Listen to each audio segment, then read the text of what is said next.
Hello everybody and welcome to the United Stand. Manchester United 3, Burnley 1. Who's the daddy? It's 3-1. It's Burnley in the mud. And look, if you know, I'm going to be very, very happy with that. But it was a very interesting performance from Manchester United. Player ratings, link in the video description. Mark every player out of 10, 6 being the average. Star next to your man of the match and give Ollie a score as well. We'll get into that. We'll also be talking about the European Super League. But I took a lot of notes from that game because I think at the end of the day, although Sean Dyche was walking off, I can't believe it. I'm going home. I can't believe it. I've been robbed. Where's my phone? I need to phone the police. I do agree with him to a certain extent because ultimately I think that what happened there is we won the game because we're Manchester United and they're Burnley. I don't think we won the game because our manager's better than their manager. I think we won the game because we've got Mason Greenwood, we've got Donny van de Beek, we've got Bruno, we've got Cavani, we've got quality. We've got millions and millions and millions of pounds worth of talent. And I think ultimately that's why we won that game 3-1. I'll be honest, I'll put my hands up. That's why we should be beating Burnley because we're Manchester United. I don't think we won that game because of better football. I don't think we were entertaining for most of that game. But what I would say is many fans should feel justified because we've been talking about this for a few weeks, months, many of us, is that Marcus Rashford, I thought, played really, really well today. But if we'd kept Rashford on the pitch, would we have won the game or would he have drawn the game? And I'm not picking Rashford out. You could say the same about Greenwood. We talk about the number 9 being a graveyard shift at Manchester United. And over the last 3 games, we've seen Cavani get quite a few chances. But those chances are coming when it's not Greenwood and Rashford. Those chances are coming when it's Bruno and Pogba or when it's Bruno and Van de Beek. When we put 2 attacking midfielders into the front 4 positions, we suddenly start creating for our striker. We need to do this because what we've got a number 9, whether it's Cavani or Martial, who get no service, and 2 wide players who will put a cross in, but really Rashford and Greenwood are strikers, wide strikers. So they're not good at providing chances for the striker.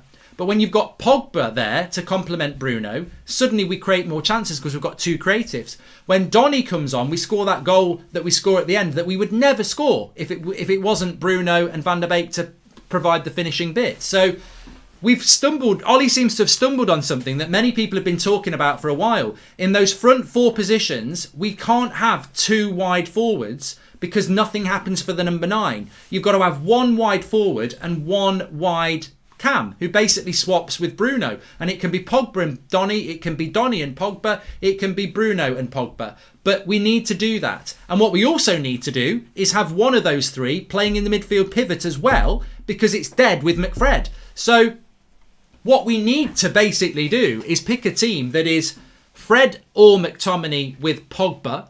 Then we need Donny, Bruno and Rashford or Greenwood and Cavani up front.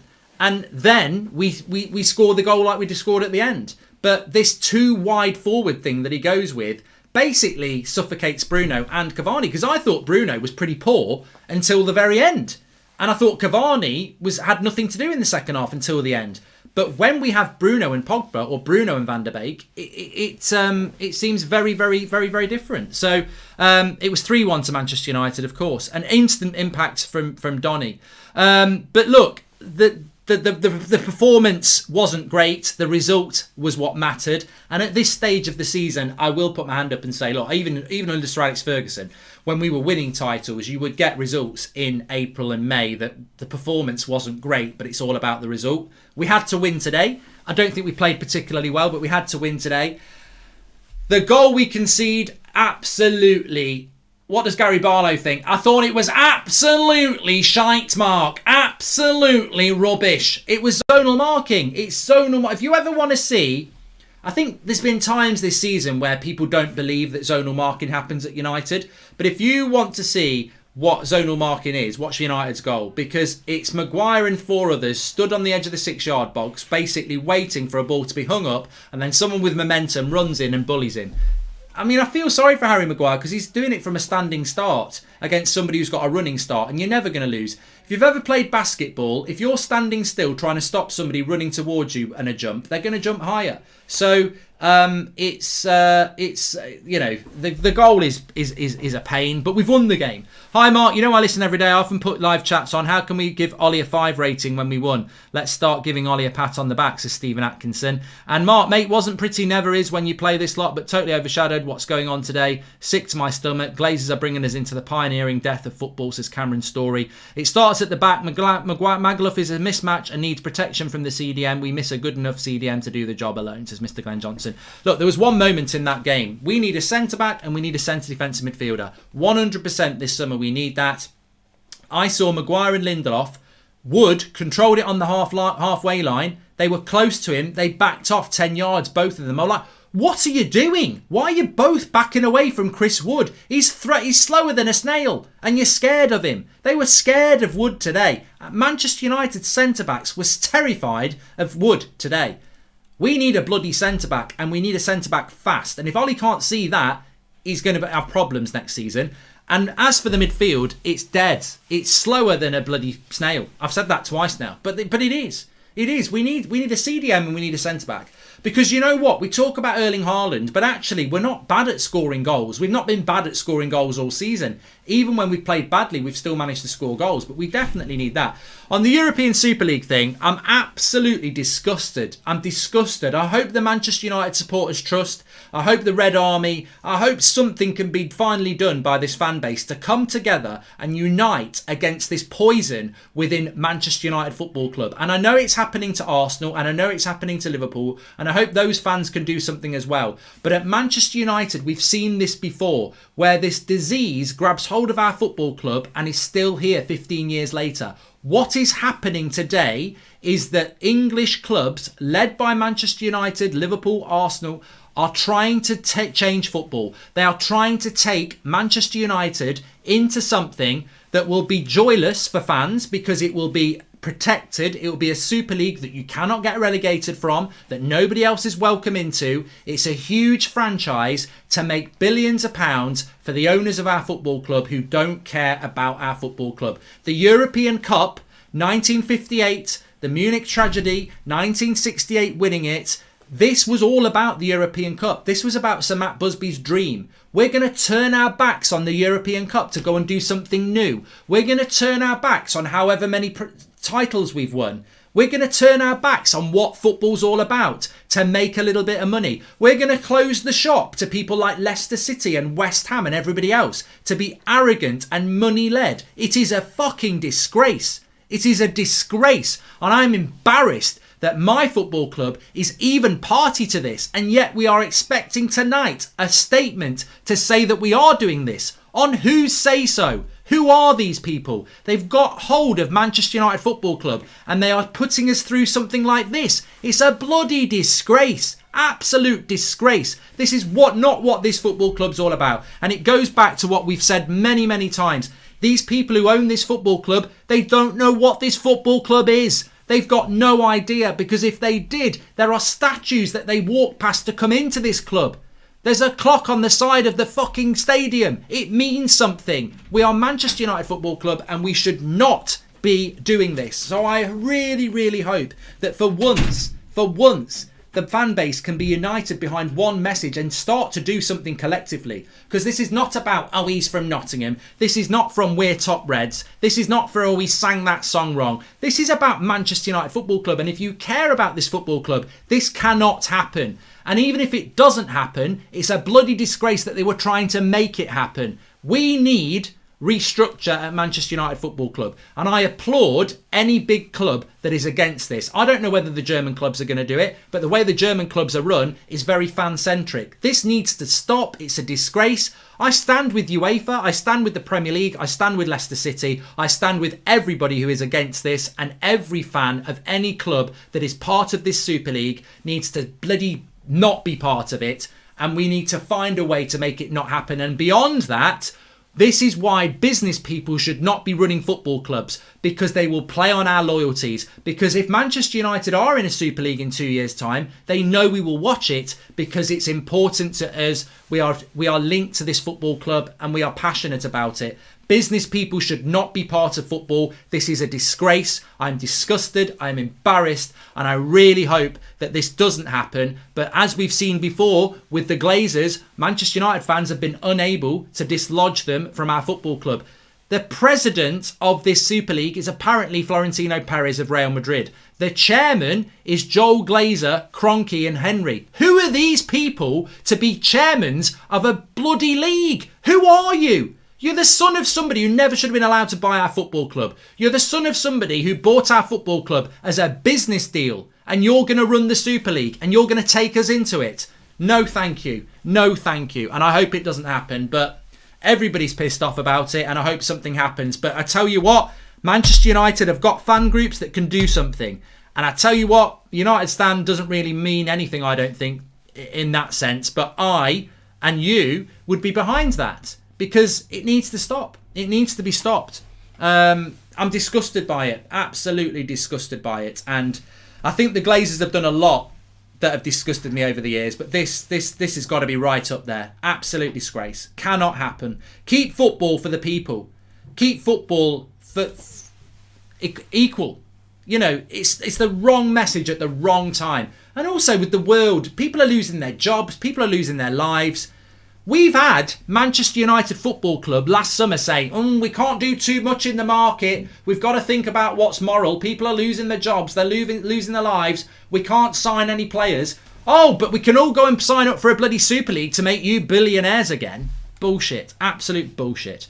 The way a Super League would work apparently is that teams will go into it. Nobody else will be allowed into it. There'll be no relegation and we'll probably end up kicked out of the Premier League, the Champions League. It's a disgrace. It's mercenary. It's the most mercenary thing I've ever heard of. And I'm disgusted, boy. Disgusted by it. Absolutely disgusted. What does the European Cup mean if we leave it? What does the Premier League mean if we leave it? What does our history mean if we leave it? I'm all for evolution, but this is not evolution. This is greed. This is basically silver spoon. This is like elitism. This is like private schools. It's like, welcome to the private club.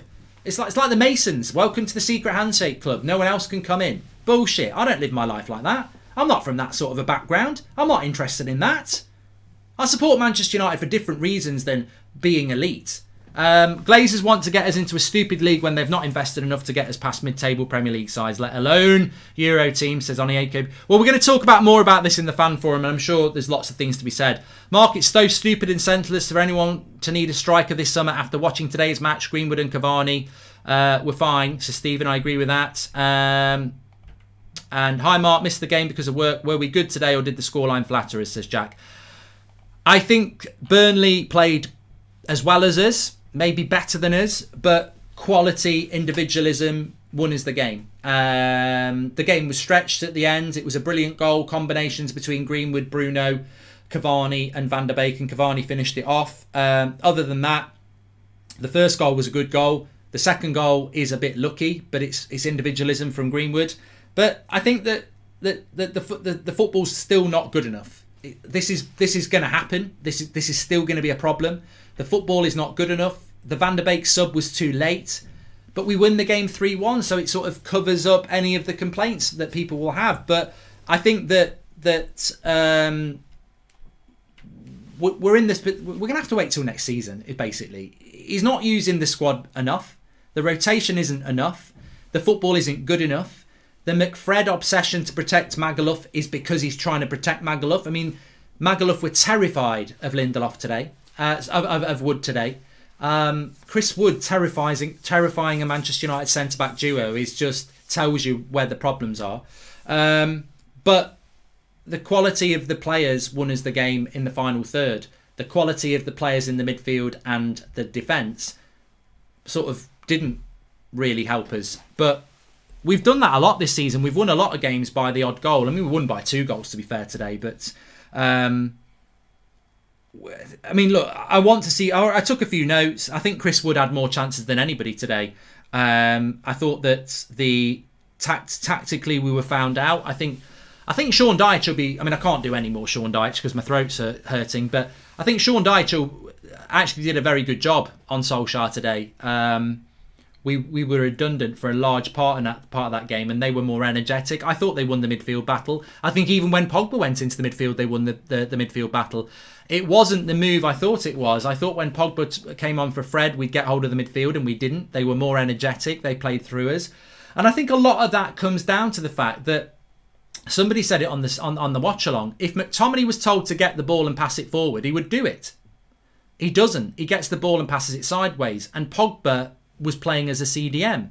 I thought Pogba disappeared in the second half. I thought in the first half I noticed a lot of Pogba. In the second half he disappears. That midfield pivot is almost a black hole for Manchester United. Things just disappear down it. McTominay, Matic, Fred, Pogba. They disappear. It's like being lost in space. They're just not there. I didn't notice Pogba or McTominay or Fred in that game, really. The one time I noticed McTominay was when he broke forward, because he's not a holding midfielder. The times I noticed Pogba was when he was playing as an attacker. We've got to get hold of that midfield better, and I think it's just coming from the coaches. I think they're telling them to protect the centre backs and keep it simple. The movement of the ball is so slow, it's snail like, and I think it's really disappointing in that sense. But winning is what matters. Mark, over the moon with the win. However, I'm really dismayed with Lindelof and Maguire. If we had a decent centre-back, we would have kept a clean sheet today. Van der Beek needs to start. Well, Van der Beek's the positive. Cavani's goals over the last few weeks are a positive as well. Good to hear that Gary Neville's furious as well. Hopefully that came across from me. It's certainly coming across from you. Manchester United Football Club needs to do something. We're going to do the player ratings. Mark every player out of 10, 6 being the average, star next to your man of the match. Links in the video description. You'll be able to catch me up. I'm just going to refresh it for myself as well. We'll crack on with that. Weird day today. A win over Burnley should feel a lot better than it does, but I felt that the performance was a bit dodgy. But this whole European Super League makes you think, if this goes ahead, results like today will become irrelevant. I mean, beating Burnley will, any win against Burnley, anything will become redundant. I wonder if Solskjaer's going to get asked about it, actually. I wonder if he will. No, he's just basically said, I don't really know what's going on. And the club can comment. Interesting there.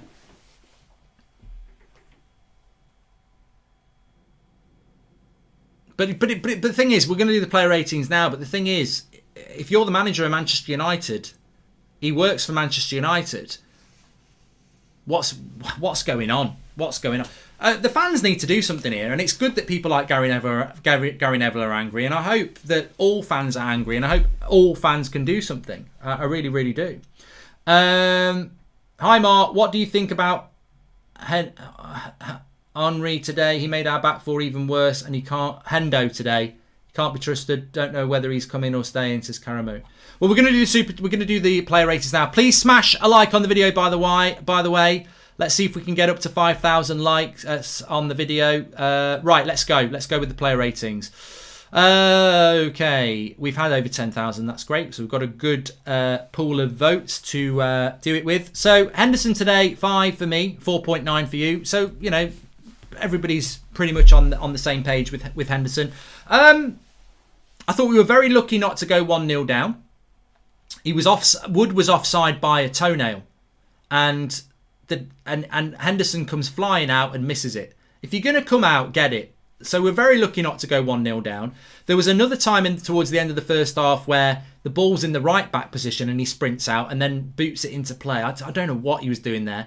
And then the one on Lindelof wasn't as bad, but again, it's like, why is he coming for these things? And then the goal, I think he should come and get that. It's on the 6-yard box. I know Luke Shaw and there's a Burnley player there, but you can use your hands. I think he's got to come for that. So I was a bit disappointed with Henderson today because he's meant to be this goalkeeper that's better from crosses. Well, he wasn't, and I think he created a lot of chaos today. But I like Henderson, and what I fear, to be fair to him, is I think that. It wasn't the hat. He made the mistakes in the first half and he did look a bit of a prat in the hat. But I think that I said at the start of the season, I don't like this situation of two good goalkeepers competing. Because if you're the goalkeeper in the goal, right, What Henderson, I felt, did today was he was trying to impress. He was doing things that he probably wouldn't normally do, but he's trying desperately to show that he's the best. And then by trying to be the best, you make mistakes. But also, I think when you're the number one and you know there's another goalkeeper on the bench, it's in your head all the time. It's like, shit, if I make a mistake, I've got to be brilliant. Whereas if you have got a Romero or a Grant on the bench, you know you're number one and you're like, you can be more relaxed. And I don't think the situation works.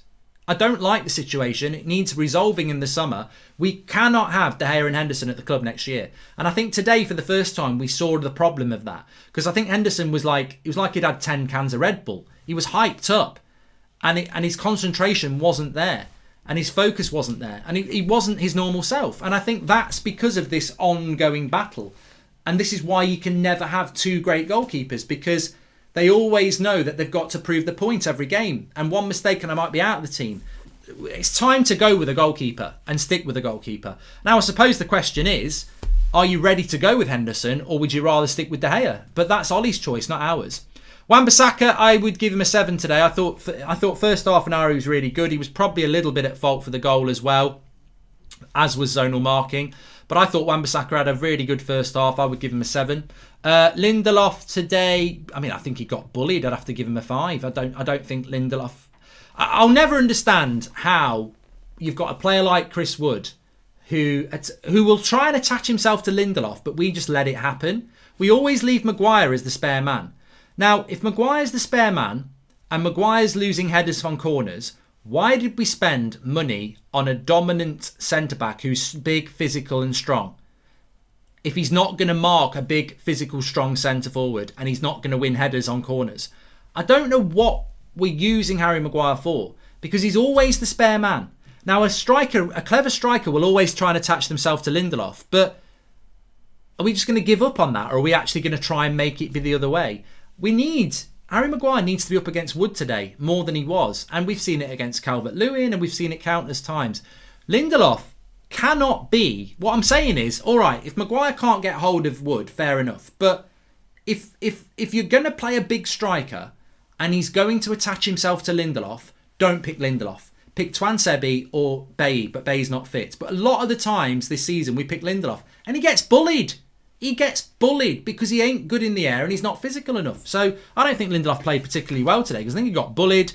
Same with Harry Maguire. Same reasons. 5. I don't think he had a good game today. It was back to pre-Christmas Maguire, which is a shame because he's been playing really, really well recently. But, you know, I would have thought that would be bread and butter for Harry Maguire today. Burnley, lots of balls into the box, exactly what Harry's good at, and he didn't have a good game today, and he was at fault for the goal. Luke Shaw, I thought was quite quiet, but I'd give him a 7. I thought he, you know, even when he has a quiet game, there's still moments of consistency and brilliance. So I thought that I thought Luke Shaw was better than average, but not his normal best. McTominay 5 for me. I mean, look, McTominay's best bit of the game was when he nearly scored. And he had another shot in the first half. I don't know what we're doing with this lad. What are we doing with Scott McTominay? I feel sorry for him. I mean, he's living the dream. He won't feel bad. He's playing for Man United. Why should you feel sorry for him? But he's not a CDM. His passing is snail-like. It's boring. It's slow tempo. And he's not a CDM. He's a box-to-box player. And we almost get kidded because if he'd scored that goal, everyone would have gone, oh, Mayo, he's brilliant. But that's what he's good at. You want McTominay getting into the box and scoring goals. And yet we played Burnley today and we're playing with 2 holding midfielders. Pogba disappeared in the second half. And McTominay. 2 holding midfielders at home to Burnley. McFred in the first half, Pogba and McTominay in the second half. They barely had any licence to get forward throughout the whole game. Why is that? Burnley were playing with 1 striker and we're playing 2 holding midfielders with 2 centre-backs. The clue is there. The 2 centre-backs are not competent enough, so we need 2 holding midfielders to protect them. Why would you play 2 holding midfielders at home to Burnley? But yet we did it. McTominay's just not a CDM. I don't know why we keep doing it. You got to free him. Fred, yeah, poor. 5, definitely. Move along. You know what? I'm going to give Bruno a 6, but again, it wasn't a good performance from Bruno. When Pogba was with him in the first half, it was better. When Donny came on in the second half, it was better. But when Bruno's playing with Greenwood and Rashford, him and Cavani just end up having a bad game. And that's what happened until Rashford came off. Greenwood's got to be man of the match today. You've got to give him an 8. high five to everyone who did. The first goal, you'd expect him to score it. The second goal, a little bit of lucky, but you buy your own luck. That's 2 goals for him. Greenwood, this generational talent, as we call him on this channel, and others are calling it him now. The generational talent is going to get better and better. He's 19 years of age, couple of goals, got no problems with deflected lucky goals because they all count. And he's the match winner for us today. He's been the difference. And as I said, I think he's getting better and better. I think physically he's getting bigger. He's becoming more confident. He's having more of an impact on games. I just don't think you can play 2 wide forwards. It's not helping our number 9. They don't put the ball into the box quick enough. But Greenwood was fantastic today. Paul Pogba, probably give... It's hard with... I'd give Pogba a 6.5 today. Spot on. Yeah. First half performance 7. Second half performance 6. First half performance really good. Second half performance, you get put into the CDM and you get told to play it simple. That's not Paul Pogba. You want him to be more expansive. Rashford, I thought Rashford played well today. I'm going to give him a 7. In no way am I saying that Greenwood or Rashford played badly. I just don't think as a system it works well for our number 9 playing 2 wide forwards. So you got to pick one. But I thought Rashford actually played really well today. I thought some of his skills were great. Big part in the first goal. But you just don't get the service for the number 9. We need service for the number 9. So I'd give Rashi a 7. Cavani gets his goal. I mean, realistically, probably a 6.5. You've gone with... probably give him a 7 for the goal, to be fair. But, I mean, realistically, there was nothing going on for Cavani until the last 8 minutes when you get Donny on. So, and also, let's not forget with Bruno, big part to play in the third goal, step over for the second goal. Some people wouldn't have the intelligence to do that. So, yeah, I thought Cavani was good as well. Another goal for Cavani, so we'll give him a 7. Who else? We've got Ollie in the man of the match. Van der Beek gets a 7 for me. I mean, he was only on for a very, very short period of time. But he played a lovely flick into Greenwood, which we nearly scored from. Got the assist. I like United, and I really want to see it from now on. I don't like the 2 wide forwards. I mean, the thing is, we don't even need to do it. Let me just whisper. We don't even need to do it, right? You don't even need to drop Rashford or Greenwood, because you know what you do?